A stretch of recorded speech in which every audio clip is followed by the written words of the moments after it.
What is going on, you guys? AK40 Kevin here in the gamer heaven, and today I'm going to show you guys how to install a custom faceplate as well as face buttons, triggers, and all the other goodies, including analog sticks, on a PS4 controller. Let's get it.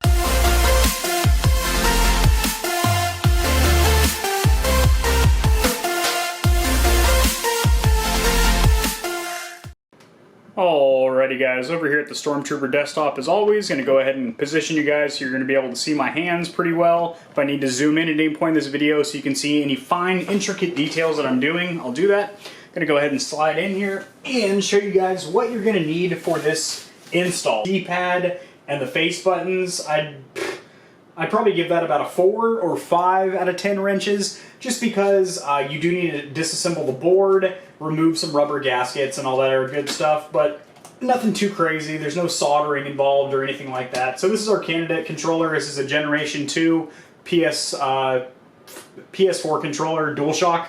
So we are going to disassemble it real quick. Now, the faceplate that we're using here, this is from a company called Expert Rate. They've been around for almost a decade making custom controller accessories for PlayStation and the boys over there at Microsoft. So they have very high quality products and their prices are extremely reasonable. I use them a lot for a lot of my custom controller builds. I'll have pictures of some of my builds on the screen here. I've been building custom controllers for over a year now. Started as a hobby and now it's kind of a small business. So this is a soft touch material. It's not hard plastic. It's like a soft rubberized material. And I went with this mint here. This is episode 1 technically of this controller build. This is going to have paddles installed in it. That will require soldering. That's a 10 out of 10 wrenches installed there. But this is going to be completely decked out, one-off custom controller. I'm actually keeping this one with the intent of, when I hit 2,000 subscribers, probably giving it to one of you guys. So enjoy that. Now, I went with this kind of like light matte mint. I think that looks really good. The back is going to be a wood grain finish and it's just going to look fantastic. Now the buttons here, I can hydro dip or paint my own buttons. However, I got this kit for, I want to say, $4, and it includes everything. Analog sticks, share button, bumpers, triggers, D-pad, even the touchpad. Really cool. And I think it was like $4, so that just saves me a whole lot of time not having to put, you know, multiple coats of paint and then a matte clear coat and all that other good stuff on there. So $4 for this, $15 for the faceplate.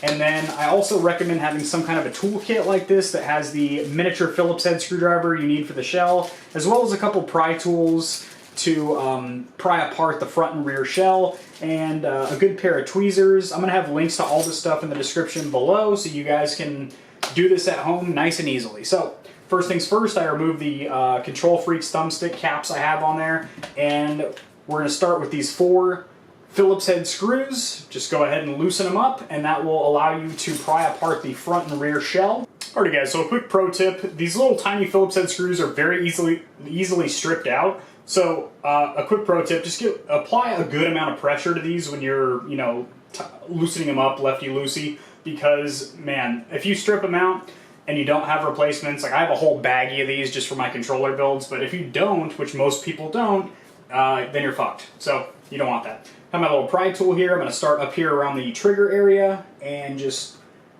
pry apart the front and rear shell. Now the first time you take a controller apart, it's going to be very finicky because, you know, it's been sealed up, it's never been busted apart before, so it's kind of a fickle bitch. But once you've taken a controller apart a couple times, the front and rear shell are already a little bit loosened and a lot easier to get apart. Alright, sweet, so we got the front and rear shell apart. Now quick pro tip, these kind of get hung up on the back shell on the bottom here, so you kind of want to lift it up at an angle like that and then lift up. And be careful because there is a ribbon cable here. Holy shit, my triggers are falling out. That is a very common thing. But luckily this is the second generation or Gen 2 PS4 controller. So unlike the DualShock 1, you don't have to worry about little springs that used to be in there that would go flying and then you'd lose them and whatnot. So we're going to go ahead and pull out that ribbon cable. Don't pull it out from here because it's a real bitch to get it back in. Just pull it out on the other side, which links up right here.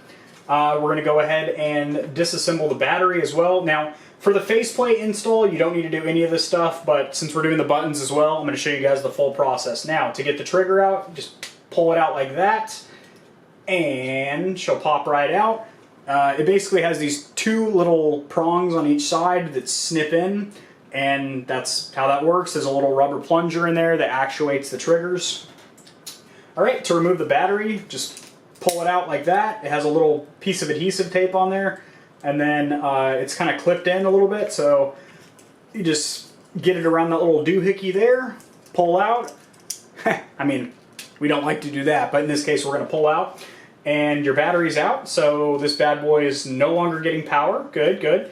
So with the same Phillips head screwdriver used on the shell, we're going to go ahead and remove this one Phillips head screw that holds the battery tray in place. That'll also allow you to remove the chip. Bam. Now, I recommend having a little magnetized tray or a little cup or dish or something you can put all your screws in so you don't lose your hardware. Take this out. Now this board is now completely loose. And as you see, the front shell will come right off like that. Now be careful, there's another ribbon cable here. This one is for the touch bar here. I tell people this all the time. If you ruin the one for the light bar, no big deal. Your controller will work just fine without the light bar. In fact, a lot of people leave it purposely disconnected because the light bar actually sucks a lot of electricity for your battery life. And also, it's kind of disorienting. I turn mine on all the way on the dimmest feature, but sometimes if the room's pitch black, you know, it's just still kind of disorienting. Anyway, I digress on that. So, now that we have that ribbon cable removed, gonna go ahead and pry up on here. And do a little wiggling and waggling, and bam, we got our front shell off. So as you see, the D-pad and face buttons, we're going to be replacing all those. The share and options buttons are on a Gen 2 controller. They are just basically attached to the board. If you have a first gen controller, these will just fall out and be loose. That's just another little modification that Sony made. The Gen 2 controllers, for me, are a breeze to work on, much, much better than the Gen 1. Okay, analog sticks, just pull them up nice and evenly so you don't mess up the stick actuation or anything like that. Get your touch bar out of there. But like I said, you don't want to mess up your touchpad because that is actually needed for a lot of games. And it's, you know, mandatory functionality for the controller. Now, like I said, the light bar, not so much. Alright, so to get these buttons out, there's these little rubber gaskets. One for the D-pad, one for the face buttons, and one for the PlayStation or home button. So pull these out, and that'll allow your buttons to fall out and hit you in the crotch like that. Alright, so there's your face buttons. They just fall out like that. Very nice, very nice. Your D-pad. Give her the D-pad. Alright, sweet. So, those can now go in my spare parts bin because I won't be reinstalling those. Let's go ahead and get these buttons in here. Alright, sweet. So getting these face buttons in, they can only go in one way. You can't put the wrong button in the wrong slot, and you can only put it in the right direction. Granted, these are all one solid color, so it's not like the, you know, triangle is going to be upside down, or the circle, or the square is going to look like a diamond, or any bullshit like that. Alright, so apparently I'm missing one of the all-white face buttons, which is really shitty. I looked all over the place. I don't think I misplaced it. I'm pretty sure it's just missing out of the kit, but you know what? Adapt and overcome.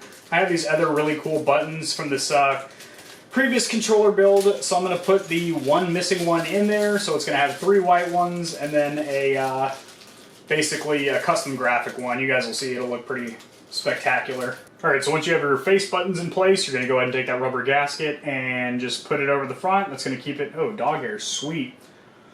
That's good for controller performance. Adds to the ergonomics a little bit.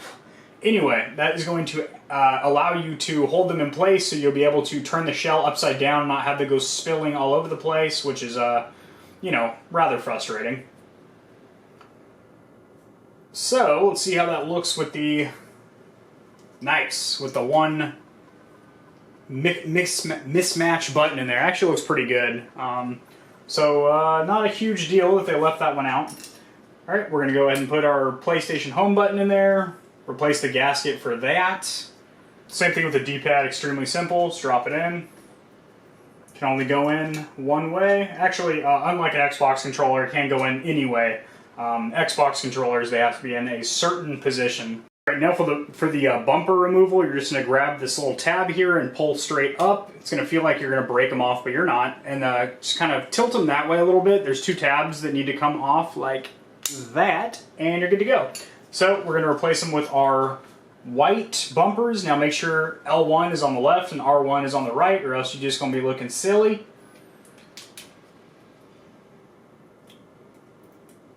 Bam. We are in business.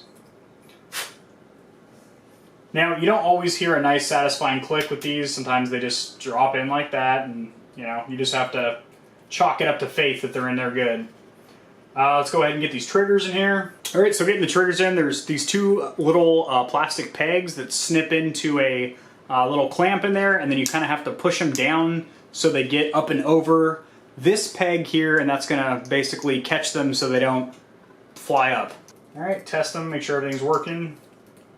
Right bumper feels a little bit weird, so I'm gonna take it off and wiggle it and put it back on. If that happens, you can just look at the rubber plunger in there and kind of take your pliers or your tweezers and wiggle it around a little bit and make sure that the rubber gasket in there is in the correct position. All right, so we're going to reuse the stock mechanism for the touchpad. This is basically just a cover that goes over it. There's these two little pegs basically. You just push in, and then that allows you to wiggle out your stock one. All right, now you need to get this board out of here. You can kind of just pry it out with your tweezers. It's literally just glued in there. Don't want to break anything on it, but also you can't be too fragile with it either. Alright, so slight change of plans. The adhesive on this one from the factory was just way too thick on there, so I could have used a heat gun, but you know, I'm just going to go ahead and paint this one myself, or do some kind of custom airbrushing, or maybe even a vinyl wrap. So going to keep that stock for now, and I could just add this to my parts bin for later. So to replace this, it's kind of finicky. You have to put it in like this. Make sure that ribbon cable is sticking out like that. You want it over this little bar right there. Alright, now unfortunately the option and share button in this kit are designed for a Gen 1 or version 1 PS4 controller, and this is the not that one, so obviously these are integrated into the actual controller itself. They don't pop out. If they do pop out, you have an issue, because that means you broke a tab on one, and that's just no fun. So we are going to, oh geez, my touchpad. Alright, so I'm going to go ahead and install the analog sticks. They literally just drop on. You need to turn them until they line up. There we go. They can only go on one way, as you can see. Now, quick little bro tip. This is a good time if you want to remove the rumble force motors because you don't care about vibration and you want to save about 1/3 of the weight of the controllers. You can literally just rip them out here. You can pull off these wires from the actual soldering on the board. It's not going to cause any damage or anything like that. Just rip them out, and then these motors will be able to wiggle out, and you can go chuck them. Me personally, for this controller build, I'm going to go ahead and leave them in place. And let's go ahead and get this faceplate back in after we get this damn touchpad in there. There she blows. And boy, does she blow. Well, that is looking hot. That is looking hot, boys. And we're gonna take our battery tray and pop that back in. There are 2 plastic prongs on the back, and those are gonna line up with holes on the board like that, which will also line up your screw for that Phillips head that we took out earlier. On these Gen 2 controllers, it's the only silver one. The 4 black ones are for the shell, the back shell. You want to make sure it's lined up so you're not stripping anything out. These little screws love to strip out if you're not lined up just perfectly when you tighten them up. Alrighty guys, sorry for the delay. I had to wait for some paint to dry. Unfortunately, since I couldn't use the stock white one that they gave me for the touchpad, and you know, I can't leave anything stock, so I did 2 coats of matte white on there with a fading mint gradient on the top, and then a coat of a matte clear / protectant. And let's go ahead and get this all reassembled, because I'm ready to see what this bad boy looks like all buttoned up. Keep in mind that this is just stage 1 of this build. We are going to be replacing this back shell with a wood grain soft touch rear shell that has 4 paddles in it that will require soldering. Like I said, that's a 10 out of 10 wrenches. That's a very in-depth, involved process. But you know, in the meantime, this'll suffice, boys. Make sure when you slide on this touch bar here that you have this ribbon cable up and over this bar here, or else it's going to get pinched in there and you're not going to be able to plug it in. So when you're putting in the back shell, this little clear plastic bad boy here is going to slide into that little slot there. But before we do that, we're going to go ahead and connect our ribbon cable for our light bar, because I do want the light bar active on this build for the sheer purpose of putting a translucent sticker over it that's going to add a little pizzazz to it, another layer of customization to it. Just you boys wait and see. The final product is going to look phenomenal, trust me. Alright, cool. Sets in there just like that. Your 3.5mm headphone jack and stereo input kind of snap into that little tray there. Man, I tell you, that touch bar just does not want to stay in there. Damn, nailed it. Third time's a charm. You got to slide it through this little tab right there. You might need to use tweezers. I just kind of bent the ribbon cable so it was straight and then kind of set the board down over it. Now we're going to go ahead and plug it in. So I do feel like the ergonomics overall of Microsoft Xbox controllers are better, but the features of the PlayStation controller, i.e. a built-in speaker, the touch bar, the light bar, just has cooler features, like cooler, more unique features, I guess you could say. But as far as like just sheer ergonomics, how it feels in the hand, to me, I like the Xbox controller. It's a little bit larger, and also I like the offset as opposed to the lateral thumbsticks. Alright, we're nearing the end here, boys. Going to go ahead and set in our battery tray. Like I said, it lines up with those 2 prongs. It'll just set in there like that. You got that one screw that holds your board in. Want to make sure you go straight in so you don't strip anything and don't tighten it down too much. This isn't one of those times in life where you want to go in at an angle, boys. You want this to go straight in and don't be too hard with it. Alright, go ahead and drop your battery in. Oh. Wrong way. Need to have it that way so you can actually plug her in to the power port, or else you ain't getting no juice. Alright, cool. And then you're going to plug in your ribbon cable. We're going to button everything back up, and we're going to call this this build done for the day. Obviously, it's not complete, as we have a second stage coming in the near future, but for this evening, that is going to do. So before we button everything in, I want to go ahead and hit the power button, make sure that the light bar comes on, everything's all copacetic. And it is. Sweet. Alright guys, so these are the translucent stickers for the touchpad. These ones are just, you know, black and white, and then these ones are colored, and they basically let the light bleed through so you get a nice cool graphic out of it. And then we're going to go ahead and throw on some thumbsticks on there, either some Control Freaks or just the generic brand of thumbsticks, which will raise the sticks a little bit to give you a little more accuracy when aiming, feel a little bit better on your thumbs, and of course, just make the controller look better. On second thought, I ended up going with this little male and female target, and I think that's going to look really kick-ass because the light's going to bleed completely through this one, but only through the crosshair of this one. I just think it adds a nice little touch. Now, for the thumbsticks here, I have a big old kit full of them. I'm probably going to put on my Control Freaks just because I like them so damn much. They feel fantastic on the hands. But you know what? I got some kitten paws in here that I think could go pretty good. Maybe not the pink ones, but I have some ones that are just, there they are. Just black and white.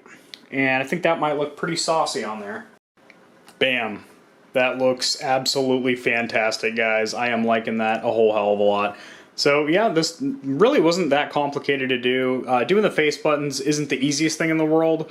The face plate is also a little more tedious for a Sony PlayStation controller. It's very easy on a Microsoft Xbox controller. I have a video of that as well, doing face buttons and a face plate for a Xbox controller for you guys on the Microsoft side of the family. I personally play both. So yeah, that's going to do it for the episode, guys. Subscribe and make sure you don't miss the next one, where we're actually going to be adding paddles, which will require some soldering. That's a little more advanced, but if you guys aren't really into that, it's not your cup of tea, you just want to watch some badass gameplay footage, honest product reviews, and a whole bunch of other awesome fuckery, stick around. Peace.